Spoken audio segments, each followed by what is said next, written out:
To be with God is to be satisfied forever.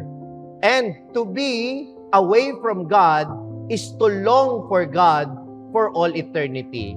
And what is that? That is suffering. Yung hindi mo makasama ang Diyos, walang hanggang paghihirap yan.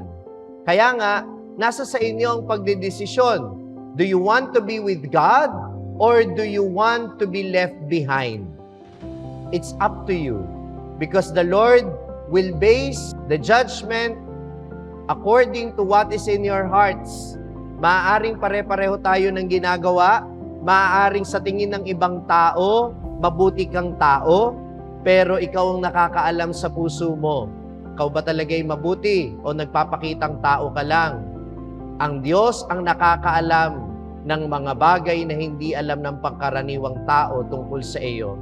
Kaya, ano ang paalala ng Panginoon? Manatiling gising, manatiling mulat tungkol sa katotohanan ng iyong pagkatao at huwag magbulag-bulagan sa mga kasalanang nagagawa mo.